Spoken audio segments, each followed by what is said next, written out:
Hi friends, ನಿಮ್ಮೆಲ್ಲರಿಗೂ ಕೂಡ ನಿಮ್ಮದೇ ಆಗಿರ್ತಕ್ಕಂಥ ಯೂಟ್ಯೂಬ್ ಚಾನಲ್ ಸ್ಟಡಿ ವಿತ್ ಪರಶುರಾಮ್ಗೆ ಸ್ವಾಗತ ಅಂತ ಹೇಳ್ತಾ ಕರ್ನಾಟಕ ಪರೀಕ್ಷಾ ಪ್ರಾಧಿಕಾರದವರು ಕ್ರೈಸ್ಟ್ನ ವಿವಿಧ ವೃಂದಗಳಲ್ಲಿ ಇರ್ತಕ್ಕಂಥ ಹುದ್ದೆಗಳಿಗೆ ಏನು ಮಾಡಿದ್ರು ಅಂತಂದರೆ ನೇಮಕಾತಿಗಾಗಿ ಅರ್ಜಿಗಳನ್ನು ಆಹ್ವಾನವನ್ನು ಮಾಡಿದರು. ಆಲ್ರೆಡಿ ಅರ್ಜಿ ಪ್ರಾರಂಭವಾಗಿದೆ. ಕೆಲವೇ ದಿನಗಳಲ್ಲಿ ಅರ್ಜಿಗೆ ಕಡೆಯ ದಿನ ಇದೆ. ಆದರೆ ನೋಟಿಫಿಕೇಷನ್ನಲ್ಲಿ ನಮಗೆ ಅವರು ಎಕ್ಸಾಮ್ ಡೇಟನ್ನು ಕೊಟ್ಟಿದ್ದಿಲ್ಲ. ಸೊ ಮುಂದೆ ಘೋಷಣೆ ಮಾಡ್ತೀವಿ ಅಂತ ಹೇಳಿದರು. ಸೊ ಇವಾಗ ನಿನ್ನೆ 15/8/2026 KA ಏನು ಮಾಡಿದೆ ಅಂದರೆ ತನ್ನ ವೆಬ್ಸೈಟಲ್ಲಿ ಮುಂಬರುವ ಪರೀಕ್ಷೆಗಳ ಒಂದು ಕ್ಯಾಲೆಂಡರ್, KA ಅಪ್ಕಮಿಂಗ್ ಎಕ್ಸಾಮ್ ಕ್ಯಾಲೆಂಡರನ್ನು ರಿಲೀಸ್ ಮಾಡಿದೆ. ಸೊ ಯಾವೆಲ್ಲ ಹುದ್ದೆಗಳಿಗಿದ್ದಾವೆ ಅನ್ನೋದನ್ನು ನೋಡೋಣ. ನಾನು ವಿಶೇಷವಾಗಿ ಈ ವಿಡಿಯೋದಲ್ಲಿ ಫೋಕಸ್ ಮಾಡೋದು ನಮ್ಮ ಕ್ರೈಸ್ಟ್ನ ವಿವಿಧ ಹುದ್ದೆಗಳಿಗಾಗಿರ್ತಕ್ಕಂಥ ಅರ್ಜಿಗಳನ್ನು ಸಲ್ಲಿಸಿರ್ತಕ್ಕಂಥ ಅಭ್ಯರ್ಥಿಗಳಿಗಾಗಿ. ತಾವು ನೋಡ್ತಾ ಇರ್ಬೋದು, ಕರ್ನಾಟಕ ರೆಸಿಡೆಂಟಲ್ ಎಜುಕೇಷನಲ್ ಸೊಸೈಟಿ ಕ್ರೈಸ್, ಕರ್ನಾಟಕ ವಸತಿ ಶಿಕ್ಷಣ ಸಂಸ್ಥೆಗಳ ಸಂಸ್ಥೆ ಅಂತ ನಾವು ಹೇಳ್ಬೋದು, ಶೈಕ್ಷಣಿಕ ಸಮೂಹ. ಇಲ್ಲಿ ಸ್ಟಾಫ್ ನರ್ಸ್ ಇದೆ, ಅದರಲ್ಲಿ ಶುಶ್ರೂಷಕರು ಅಂತಕ್ಕಂಥ ಹುದ್ದೆ ಇದೆ. ಅದು ಬಂದ್ಬಿಟ್ಟು ನವೆಂಬರ್ 21ಕ್ಕೆ KK ಭಾಗಗಳಿಗೆ ಇರ್ತಕ್ಕಂಥ ನಡೀತಾ ಇದೆ. ಪೇಪರ್ 1 ಇದೆ ಬೆಳಗ್ಗೆ 10:30ರಿಂದ 12:30. ಪೇಪರ್ 2 ಇದೆ ಮಧ್ಯಾಹ್ನ 2:30ರಿಂದ 4:30ರವರೆಗೆ. ಓಕೆನಾ. ನೆಕ್ಸ್ಟ್ ಎಲ್ಲ ಇರ್ತಕ್ಕಂಥದ್ದು ಬೇರೆ ಬೇರೆ ವೃಂದ. ಸೊ ಆಲ್ಮೋಸ್ಟ್ ಏನು ಮಾಡಿದ್ದಾರೆ ಅಂದರೆ 28ಕ್ಕೆ KK ಭಾಗದ ಪರೀಕ್ಷೆಗಳನ್ನು ನಡೀತಾವೆ. ಆ ಅಧಿಸೂಚನೆಗೆ 29 ಅನ್ನೋದಕ್ಕೆ RPC ಕೆಡರ್ದ ಒಂದು ಏನಾಗತ್ತೆ ಅಂತಂದರೆ ಎಕ್ಸಾಮ್ಸ್ಗಳನ್ನು ಕಂಡಕ್ಟ್ ಮಾಡ್ತಾ ಇದ್ದಾರೆ. ಕನ್ನಡ ಭಾಷಾ ಶಿಕ್ಷಕರ ಪರೀಕ್ಷೆ ಅದು ಕೂಡ ಬೆಳಿಗ್ಗೆ ಇದೆ 10:30ರಿಂದ 12:30 ಪೇಪರ್ 1 ಇದೆ. ಮಧ್ಯಾಹ್ನ 2:30ರಿಂದ 4:30 ಪೇಪರ್ 2 ಇದೆ. ವಿಶೇಷವಾಗಿ ಅವರು ಎಲ್ಲ ಕೆಡರ್ಗಳಿಗೆ ಒಂದೇ ಪೇಪರ್ ಇದೆ. ಸೊ ಅದನ್ನು ಏನು ಮಾಡ್ತಾ ಇದ್ದಾರೆ ಅಂತಂದರೆ ಒಂದು ಪೇಪರ್ 1ಗೆ ಏನು ಮಾಡ್ತಾ ಇದ್ದಾರೆ ಅಂದರೆ ಕೊಡ್ತಾ ಇದ್ದಾರೆ. ಪೇಪರ್ 1 ಓನ್ಲಿ ಬೆಳಗ್ಗೆನೇ ಇದ್ದಾವೆ ಎಲ್ಲ ಪೇಪರ್ಗಳು 10:30ರಿಂದ 12:30 ಗಂಟೆ. ನೆಕ್ಸ್ಟ್ ಸ್ಪೆಸಿಫೈಡ್ ಪೇಪರ್ಗಳು ಏನಂತ ಕರಿತೀವಿ, ನಿರ್ದಿಷ್ಟ ಪತ್ರಿಕೆ, ಅದು ಕನ್ನಡ ಭಾಷೆ ಆಗಿರ್ಬೋದು, ಇಂಗ್ಲೀಷ್ ಭಾಷೆ, ಹಿಂದಿ ಭಾಷೆ, ಗಣಿತ ಶಿಕ್ಷಕರು, ವಿಜ್ಞಾನ ಶಿಕ್ಷಕರು, ಸಮಾಜ ವಿಜ್ಞಾನ ಶಿಕ್ಷಕರು, ಕಂಪ್ಯೂಟರ್ ಶಿಕ್ಷಕರು, ದೈಹಿಕ ಶಿಕ್ಷಣ ಶಿಕ್ಷಕರು, ಗ್ರ್ಯಾಜುಯೇಟ್ ಡ್ರಾಯಿಂಗ್ ಪದವೀಧರ ಚಿತ್ರಕಲಾ ಶಿಕ್ಷಕರು, ಡಿಪ್ಲೊಮಾ ಚಿತ್ರಕಲಾ ಶಿಕ್ಷಕರು.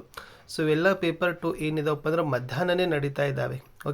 ಅದು ಬಂದ್ಬಿಟ್ಟು ಯಾವಾಗ ಅಂದರೆ 2:30ರಿಂದ 4:30ರವರೆಗೆ. ಸೊ ಇಷ್ಟು ಕರ್ನಾಟಕ ಪರೀಕ್ಷಾ ಪ್ರಾಧಿಕಾರದ ವೆಬ್ಸೈಟಲ್ಲಿ ಏನಾಗಿತ್ತಂದರೆ ಈ ಒಂದು ರಿಲೀಸನ್ನು ನಿನ್ನೆನೇ ಮಾಡಿದ್ದಾರೆ. ಸೊ ನಿಮಗೆ ಮತ್ತೆ ಬೇಕಾಗಿತ್ತಂದರೆ ಖಂಡಿತವಾಗಿ ತುಂಬ ಸಮಯ ಇದೆ. 28/11 ಅಂದರೆ ನಮ್ಮ ಶಾಲಾ ಶಿಕ್ಷಣ ಇಲಾಖೆಯವರ ಪರೀಕ್ಷೆಯನ್ನು ನಡೆಸಿ ಸುಮಾರು ನಿಮಗೆ ಇನ್ನೂ 25ರಿಂದ 30 ದಿನ ಸಿಗ್ತದೆ. ಓಕೆನಾ. ಸೊ ಆರಾಮಾಗಿ ನೀವೇನು ಮಾಡ್ಬೋದು ಅಂತಂದರೆ ಕ್ರೈಸ್ಗೂ ಕೂಡ ಪ್ರಿಪ್ರೇಷನನ್ನು ಮಾಡ್ಬೋದು. ಇಲ್ಲಿ ಕೇವಲ 0.25 ನೆಗೆಟಿವ್ ಇದೆ, ಬಟ್ ಶಾಲಾ ಶಿಕ್ಷಣ ಇಲಾಖೆಯಲ್ಲಿ ನೆಗೆಟಿವ್ ಇಲ್ಲ. ಇಲ್ಲಿ ಇಂಗ್ಲೀಷ್ ಮೀಡಿಯಮ್ಸ್ಗಳಿದ್ದಾವೆ, ಬಟ್ ಅಲ್ಲಿ ಇಂಗ್ಲೀಷ್ ಮೀಡಿಯಮ್ ಮತ್ತು ಕನ್ನಡ ಮೀಡಿಯಮ್ ಬೋತ್ ಇದ್ದಾವೆ. ಆದರೂ ಇಲ್ಲಿ 6ರಿಂದ 10 ತರಗತಿಯನ್ನು ಕಲಿಸ್ತಕ್ಕಂಥದ್ದಿದ್ದಾವೆ. ಬಟ್ ಶಾಲಾ ಶಿಕ್ಷಣ ಇಲಾಖೆಯಲ್ಲಿ 8, 9, 10 ಆರ್ 9, 10. ಸೊ ಅಷ್ಟು ನಿಮ್ಗೆ ಏನಾಗ್ತಾವಪ್ಪ ಅಂತಂದ್ರೆ ಸಿಗ್ತಾವೆ, ಬೇರೆ ಬೇರೆ ಇದ್ದಾವೆ. ಮತ್ತು ಇನ್ನೊಂದು ಹೇಳ್ಬೋದು ಅಂದರೆ ಇದು ಕ್ರೈಸ್ ಇರ್ತಕ್ಕಂಥದ್ದು ಅರೆ ಸರ್ಕಾರಿ ಇದೆ. ಸೆಮಿ ಗವರ್ಮೆಂಟ್ ಅಂತ ಹೇಳ್ತೀವಿ. ಬಟ್ ಶಾಲಾ ಶಿಕ್ಷಣ ಇರೋದು ಪ್ಯೂರ್ಲಿ ಗವರ್ಮೆಂಟ್ ಇದೆ. ಅಲ್ಲಿ ಪಿಂಚಣಿ ಇದೆ, KGID ಇದೆ, ಎಲ್ಲ ಸೌಲಭ್ಯಗಳಿದ್ದಾವೆ. ಆದರೆ ಕ್ರೈಸ್ನಲ್ಲಿ ಯಾವುದೇ ಒಂದು ಪಿಂಚಣಿ ಮತ್ತು ಈ ಸೇವಾ KGID ಅಂತೀವಲ್ಲ, ನೌಕರರ ವಿಮಾ, ಸೊ ಅದು ಏನಲ್ಲಪ್ಪ ಇಲ್ಲ. ಸೊ ಹೀಗಾಗಿ ಬೆಟರ್ ಅಂತಂದರೆ ನೀವು ನನ್ನ ಪ್ರಿಯಾರಿಟಿ ಕೊಡೋದು ಫಸ್ಟ್ ಶಾಲಾ ಶಿಕ್ಷಣ ಇಲಾಖೆ ಸ್ಕೂಲ್ ಎಜುಕೇಷನ್ ಕೇಡರಲ್ಲಿ ಏನು ಅರ್ಜಿ ಕೊಡ್ತಾ ಇದ್ರಲ್ಲ ಅಲ್ಲಿ ಕೊಡಿ. ಸೆಕೆಂಡ್ ಪ್ರಿಯಾರಿಟಿ ಬಂದುಬಿಟ್ಟು ಏನು ಮಾಡಿ ಅಂತಂದರೆ ಕ್ರೈಸ್ಗೆ ಕೊಡಿ. ಯಾವುದಾದ್ರೂ ಒಂದು ಹುದ್ದೆ ಸಿಕ್ಕಿದ್ರೂ ಸಾಕಿತ್ತು. ವೇತನ ಭತ್ಯೆ ಕೊಡ್ತಾರೆ, ವೇತನ ಭತ್ಯೆ ಇದೆ, ಆದರೆ ಭದ್ರತೆ ಬೇಕಲ್ಲ, ಆರ್ಥಿಕ ಭದ್ರತೆ, ನೌಕರರ ಜೀವನದ ಭದ್ರತೆಗಾಗಿ ನೋಡೋದಾದರೆ ಶಾಲಾ ಶಿಕ್ಷಣ ಇಲಾಖೆ ಕೆಡರಲ್ಲಿರ್ತಕ್ಕಂಥ ಹುದ್ದೆಗಳು ತುಂಬಾ ಯೂಸ್ ಇದ್ದಾವೆ. ಯಾರೆಲ್ಲ ಅಪ್ಲೈಗಳನ್ನು ಮಾಡಿದ್ದೀರಿ, ಬಹುತೇಕ ಇನ್ನೂ ಡೇಟ್ ಎಕ್ಸ್ಟೆಂಡ್ ಮಾಡ್ತಾನೆ ಇದ್ದಾರೆ. ಇನ್ನೂ ಅವ್ರ ತಲೆಯಲ್ಲಿ ಬಹುತೇಕ ಕ್ಲೋಸ್ ಮಾಡ್ಬೋದು. ಯಾಕಂದರೆ ಮುಂಚೆ ಎಕ್ಸಾಮ್ ಡೇಟನ್ನು ಅವರು ರಿಲೀಸ್ ಮಾಡಿರಲಿಲ್ಲ, ಹೀಗಾಗಿ ಅವರು ಡೇಟ್ ಎಕ್ಸ್ಟೆಂಡ್ ಮಾಡ್ತಾನೆ ಬಂದರು ಈ ಕ್ರೈಸ್ನ ಅಪ್ಲಿಕೇಶನ್ಗಾಗಿ. ಇವಾಗ ಲಾಸ್ಟ್ ಕಡೆ 17 ದಿನ ಏನೋ ಅದು ತೋರಿಸ್ತಾ ಇತ್ತು ನಾನು ಲಾಸ್ಟ್ ಟೈಮ್ ಅಬ್ಸರ್ವ್ ಮಾಡಿದಾಗ. ಇನ್ನು ನೆಕ್ಸ್ಟ್ ಆಗ್ತಕ್ಕಂಥದ್ದು ಸಾಧ್ಯತೆಗಳು ಕಡಿಮೆ ಇದ್ದಾವೆ.